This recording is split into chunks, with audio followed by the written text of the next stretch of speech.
Live from Quito, Ecuador, I'm Sweeney Gray and this is From the South, the daily news brief from Tell Us Your English. And we start this new edition right now.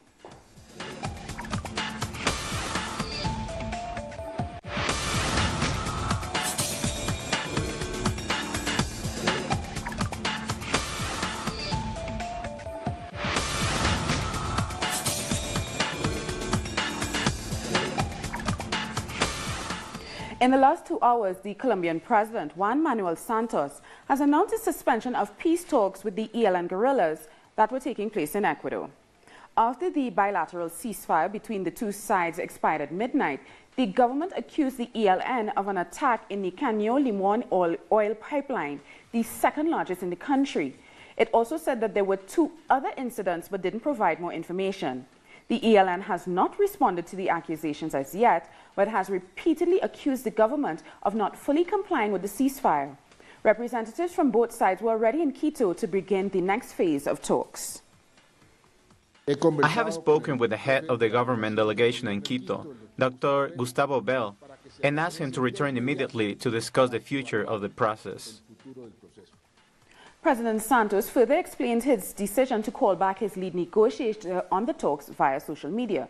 Santos tweeted, "We were always willing to extend the ceasefire with the ELN. They inexplicably refused, and today they resumed terrorist attacks. I've instructed Gustavo Bell, head of the negotiating team from the government, to return immediately from Quito and evaluate the future of the process." In another message, he said, "This morning, I reiterated to our armed forces to act with force and to respond to this aggression by the ELN. My commitment to peace will be unwavering, but this comes with concrete actions and not just words." Earlier, the ELN's chief negotiator at the talk said his organization wanted peace, but would have to defend itself. El alto mando militar. The military high command has announced that once the ceasefire is finished, they will give the green light to new offensive operations. So we have activated the whole ELN group to be on alert, because if there is an announcement of possible offensive operations, it means that we must strengthen our security measures. Las medidas de seguridad. Para nosotros, there are severe breaches on the FARC peace agreements. What that means to us is that if it's happening to the FARC group, it will happen to us as well. Que si eso le está pasando a la FARC, pues nos va a pasar a nosotros. To Peru now, where President Pedro Pablo Kuczynski has sworn in a new cabinet in an effort to overcome the political crisis following his pardon of Alberto Fujimori. Kuczynski replaced almost half of his 19 members of cabinet. 3 members had already resigned over the pardoning of Fujimori, the former leader who had been serving 25 years in prison for corruption and human rights abuses. The families of the victim and Peruvian social movements are planning further action this Wednesday against the pardon. And farmers are beginning a 72-hour strike over their land rights. The last 30 days have probably been unprecedented in our political life. Today, we are experiencing moments of tension, but we should bet on understanding in order to return stability to our country. Our correspondent Jaime Herrera has the latest from Lima.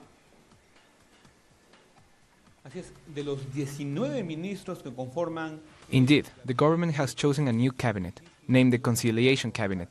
Although for several analysts and the people, this measure only changes some names in the administration, but not its policies, extending the political crisis. 10 of 19 ministers that made up President Pedro Pablo Kuczynski's cabinet were removed. Kuczynski chose militants and former leaders of Alianza Popular Revolucionaria Americana Party for this new cabinet, led by former President Alan Garcia, like Javier Barreda and Adel Salinas, who will be in charge of the Ministries of Labor and Health.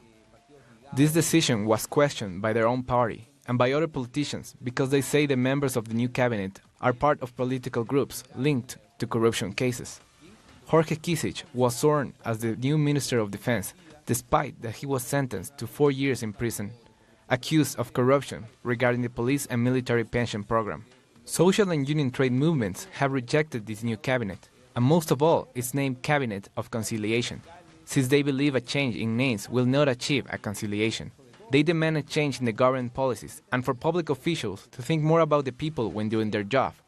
They also said that measures taken by the new cabinet should support the victims of Alberto Fujimori's administration, not see the former president out of jail in his mansion. Regarding Alberto Fujimori's pardon, people are still protesting. In 8 different regions from the south of Peru, people are having an ongoing 3-day strike. Also, another massive demonstration named All of You Leave has been organized for tomorrow to take place all around the country to reject Fujimori's pardon and all the corruption cases as they demand a new constitution.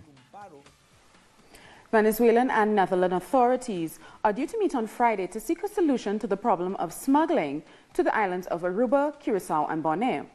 On Tuesday, Venezuela extended its suspension of all air and sea links with the ABC Islands imposed last Friday. Our special correspondent reports from Aruba. Night is a smuggler's best ally.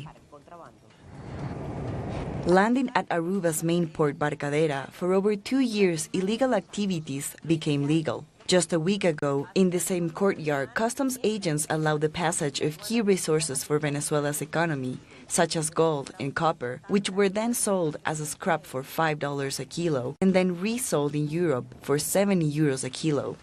Daltra, an Aruban private business, lies behind this wall. Here, you can still see mountains of copper, iron and steel smuggled out of Venezuela. I'm aware that accepting these resources is wrong. Buying what's stolen is wrong. Your people are suffering, and it's wrong that our country was allowing this to happen. But at last, Aruba's government banned sales of uncertified steel originating from Venezuela. The governor of Falcon, a state that shares over 600 kilometers of coast with Aruba, Curaçao and Bonaire, has said that Aruba's government, by acting upon these crimes, is fostering a healthy bilateral partnership for commerce. Es la posición más sensata, necesaria.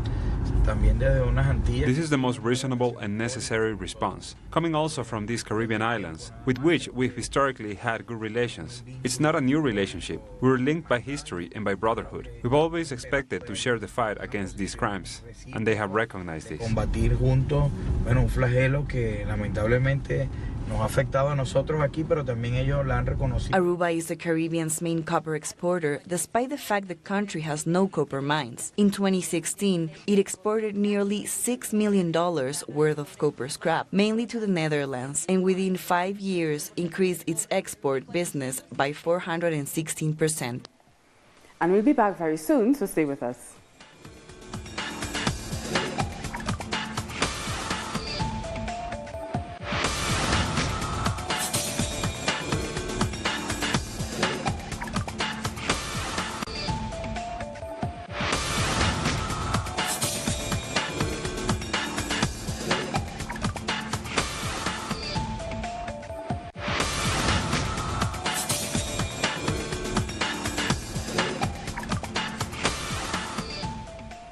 More state workers were fired in Argentina, this time 28 people from the Ministry of Environment.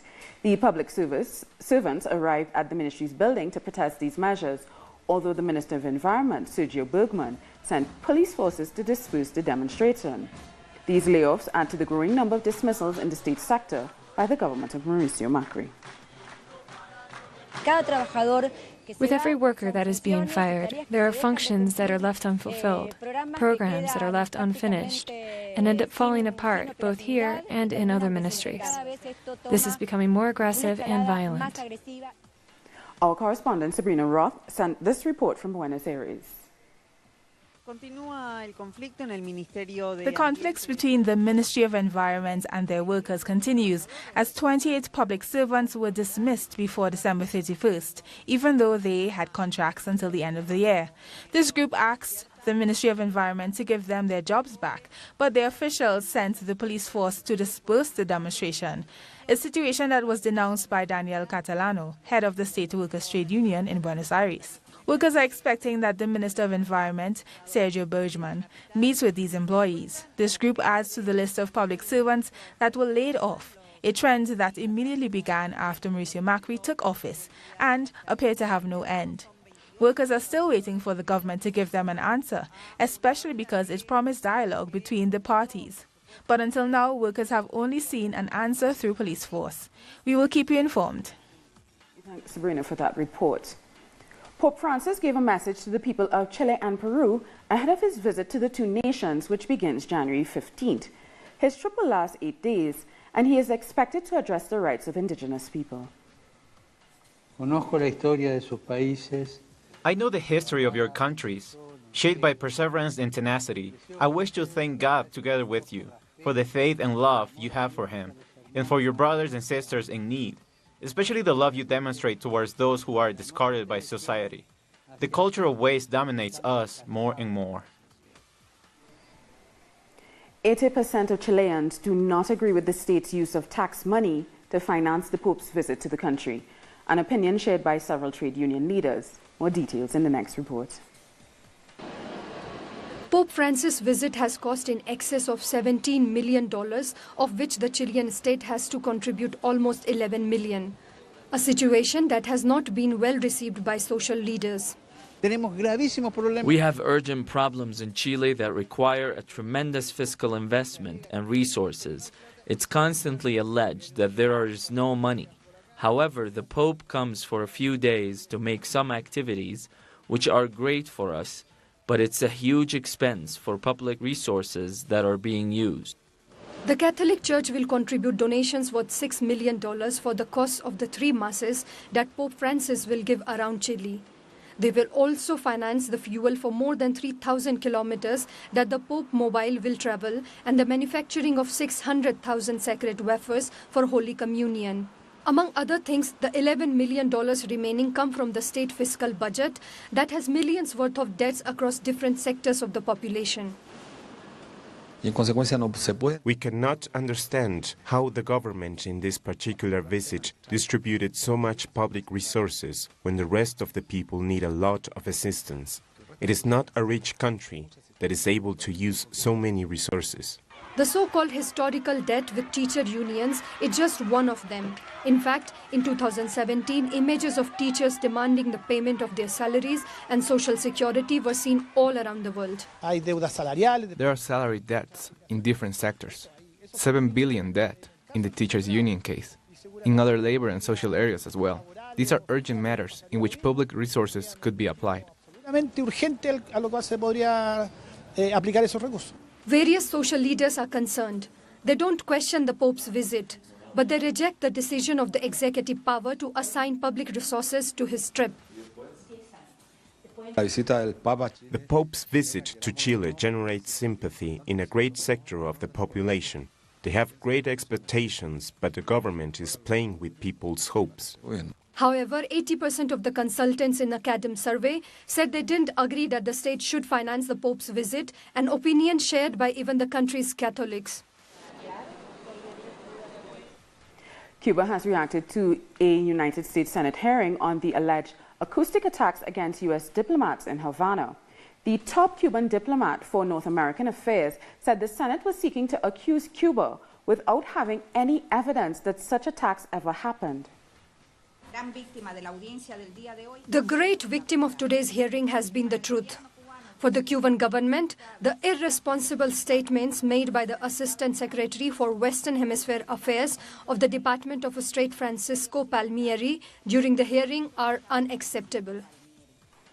And Ethiopian President Mulatu Teshome has met with President Raul Castro on a state visit to Cuba, where he paid tribute to Cuban fighters killed in African liberation wars. In the late 70s, Havana deployed approximately 17,000 troops to Ethiopia, including 3 combat brigades, and were a key force in Ethiopia's victory over Somalia. Cuban troops left in 1989 after Ethiopia and Somalia signed a pact to reduce tensions. Thank you to the distinguished Cuban internationalist combatants who have been with us shoulder to shoulder in Ethiopia in those very bad days of Ethiopia. The Foreign Minister of Ecuador, Maria Fernanda Espinosa, says the country is seeking the mediation of a third country so that WikiLeaks founder Julian Assange can leave the Ecuadorian embassy in London. Espinosa also said Ecuador will continue to protect Assange and had no intention of removing him from the embassy, where he spent the last 5 years. How would you feel after 5 years of being confined inside a little office without having proper sunlight and not being able to breathe fresh air? Even people who are in prison can go out and exercise or play sports. This doesn't happen for Julian Assange. His captivity conditions are very complicated. The UN Anti-Arbitrary Detention Group has said that he's detained under an arbitrary situation. The Ecuadorian government protection hasn't changed. We will continue to protect Julian Assange while his physical and psychological conditions are in danger. We are looking for different options in order to find a solution for this situation. We are considering the possibility of a mediation process. None of these well-known emblematic cases of asylum haven't been resolved without the cooperation of the involved countries, and sometimes the mediation of a third-party country. We are trying to find solutions for this case. From a human rights point of view, he cannot live forever under these conditions. Bolivia's main trade union confederation, the COB, began a 24-hour general strike against the newly approved criminal code. The government says it's part of a political conspiracy. The union demanded the annulment of the code and refused to negotiate. This comes after the doctors ended their 47-day strike as the lower house made changes to Article number 137, the union's main concern. President Evo Morales said his administration will adopt measures to respond to what he says are political attacks. After 8 signed documents and agreements, they are still not attending to the health of our people. Other interests guide medical unions along with opposition sectors to try to carry forward an anti-democratic political conspiracy. I have decided for the health and life of our people to take all constitutional and legal actions to restore medical attention and health services for our people. A team of Peruvian archaeologists have discovered a pre-Hispanic 1700-year-old ceremonial banquet hall in northern Peru. The findings include wall paintings featuring sea scenes and 2 thrones that are believed to be seats for powerful individuals of the pre-Inca culture. The excavators found the scenario where Mochica political and social activities were held. They also discovered more than 100 impressions where banquet vessels and plates are believed to fit in. About 52 million Brazilians, a quarter of the country's population, live in poverty, with 13 million of those in extreme poverty. A new report by the Brazilian Institute for Geography and Statistics says that social inequality has deepened in the South American giant. Marcos and his family are in Brasilia, camping on the outskirts of a middle-class district. He and his partner are unemployed. They have 4 children and don't have resources to pay rent for housing. I am unemployed and I am from the north of the country.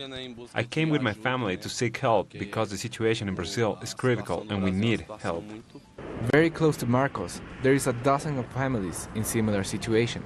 Some work informally to survive. We are trying to get work. In the meantime, we are recycling, but we can also work in construction to earn something. But if we don't have anything, we stay here because the audit agency comes and takes our things and leaves us with nothing. Between 2004 and 2014, tens of millions of Brazilians came out of poverty. The former Minister of Social Development and Fight Against Hunger, Teresa Campello, explains that this trend has been reversed in the last couple of years as a result of the recession and above all due to the neoliberal economic policy driven by President Michel Temer. We are seeing big losses because the health, education and social assistance expenses are cut. With that, the poor people are losing jobs, and that forces them to work informally. That leads them to poverty. And even living in poverty, there is no help from the government. According to economists, an unfair tax system is also another cause of social inequality. The Federal Council of Economy and other civil society organizations launched a campaign to make a tax reform that allowed a better distribution of the resources.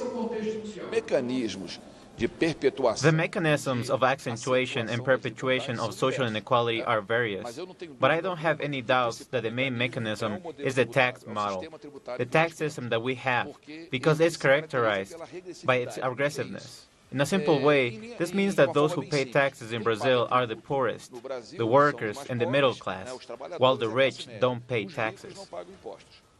Recent investigations indicate that 6 Brazilians have the same wealth of half of the population and that poverty affects women more than men, also more Afro-Brazilians than Caucasian Brazilians. This is the country with the highest income concentration in the world, and the current government does little to reverse it. Tuesday marks the 54th anniversary of the death of the Chinese Martyrs, a group of Panamanians who died after demanding that their country's flag be raised over the land occupied by the United States around the Panama Canal. Their memory fuels social movements fight for justice to this day. Today, social movements march to commemorate the anniversary of the deaths of the Chinese Martyrs, a day that has great significance in Panama's right for sovereignty. We are here on this historic date to remember the martyrs that died for our sovereignty, which was a fundamental basis to reclaim the canal as our own. Their sacrifice will not be forgotten. Our actions will reclaim their sacrifice against privatization, against neoliberalism, and corruption. On January 9, 1964, a group of students went to occupied land to demand Panama's flag be raised. In response to their heroism, over 5,000 members of the United States Army massacred 21 Panamanian citizens. These were young people who detonated all the resentment that had been building up against the American occupation and against our country's submission. We celebrate the anniversary of their heroic act by retaking and protecting our national sovereignty, and by saying no to corrupt politicians who want to appropriate this date for their circus. People are being called to rescue this historic memory, since events such as these can easily be erased from the national consciousness in order to dissuade citizen action. There is a well-planned strategy to erase our country's collective and historic memory, to guarantee that during elections and social resistance, they will have enough sheep. The martyrs' fight is to attain the sovereignty they died for, to secure Panamanians' well-being, something that, half a century later, has yet to be achieved. Back now to our top story, the suspension of peace talks with the Colombian ELN. Our correspondent, Lorena Hoyos, has the latest from Bogota. The peace dialogue between the ELN and Colombia's government has been jeopardized after a ceasefire expired at midnight yesterday. The ceasefire lasted for 3.5 months. The measure was supported because it protected communities affected by the armed conflict. It also breathed hope for talks that happened in Quito, Ecuador this week. However, negotiations did not result in an extension of the ceasefire. Just hours after the ceasefire ended, rebel attacks resumed. In the morning, the government announced an attack to the Caño Limón pipeline and an attack on Navy soldiers based in the Arauquita region. The government blamed the ELN for both attacks. Meanwhile, Pablo Beltrán, head of the negotiation team of the ELN, said it is very important that the peace dialogue continues, on with a bilateral ceasefire. He says the sides need to evaluate the ceasefire experience and the difficulties that have to be overcome. However, just before the new round of talks started in Quito, President Juan Manuel Santos said that he could not understand why the ELN didn't want to have a ceasefire extension. He also rejected the attacks that occurred today, and he has asked Gustavo Bell, head of the government's negotiation team, to return to Colombia to define the future of these peace talks with the ELN. Social movements have said that they will defend the peace dialogues with the protests and that both sides should not leave the negotiation table in order to benefit the people.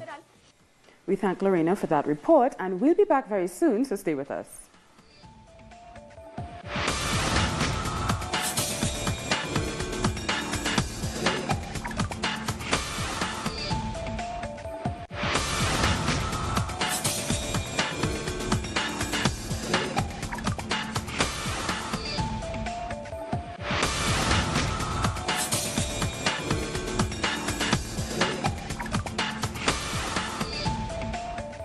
A United States judge has blocked attempts by the White House to end a program barring the deportation of children brought to the U.S. by their parents without any valid documents under the Deferred Action of Childhood Arrivals, or DACA. In September, President Donald Trump revoked the DACA program, but San Francisco judge William Alsop ruled that it must stay in place while litigation against the move continues. The judge ordered the government to process renewal applications for people who had previously been covered. I've been able to go ahead and find a good career path, a good job here in the United States, the only country I kind of know as home. And well, removing it from as the Trump administration is trying to do, would probably, take that all away from me and force me to go back to a country I don't know. An unrest broke out at the funeral for U.S. activist Erica Garner, the daughter of police brutality victim Eric Garner. The scuffle happened outside the First Corinthian Baptist Church in Harlem, New York, after security forces prevented Erica Garner's grandmother, Gwen Carr, from entering the building. President of Black Lives Matter New York, Hawk Newsom, expressed outrage that she was not allowed to attend the funeral ceremony. Like these folks in here hosting this funeral. Not dollars like the pimp Al Sharpton. Not dollars like these people who make millions off of our sorrow. She was a justice warrior. Gwen Carr is a warrior for justice. She deserves to be in that building. This is an abomination to the whole movement. And it shall not be tolerated. I'm ashamed of everything that happened. She should be heartbroken. And Erica is turning over in her grave. God rest her soul. Now let's have a look at some of the other stories making headlines around the world. At least 13 people have been killed in Southern California due to mudslides and flooding.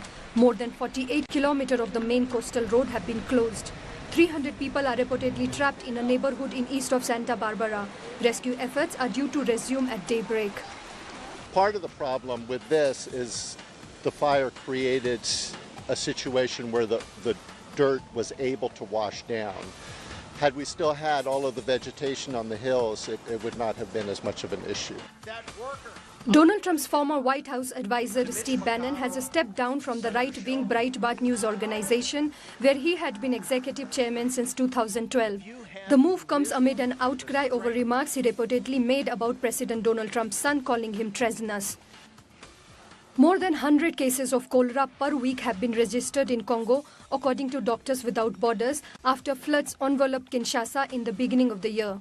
Since November, the organization has counted almost 450 cases of cholera, and at least 25 people have died in Kinshasa because of the epidemic. In the Italian Alps, more than 2 meters of snow fell in 48 hours, causing avalanches, blocked roads and hotels. A heap of snow and branches blocked the entrance and hallways of several apartments. 29 people have been safely evacuated. These heavy snowfalls are due to a phenomenon called return of east. Survivors from a boat that sank off Libya's coast on 9th of January have said that about 50 people who embarked with them are still missing and feared dead.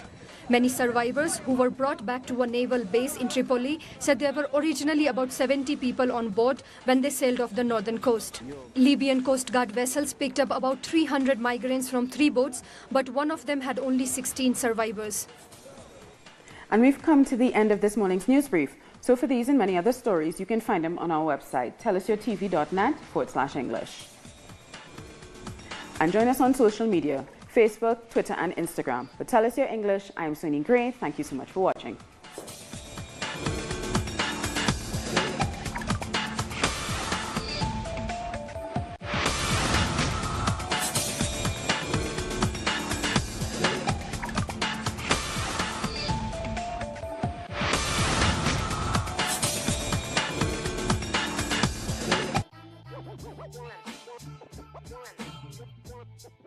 Community organization and revolutionary verse fused in And Don't Stop. A window to urban culture and political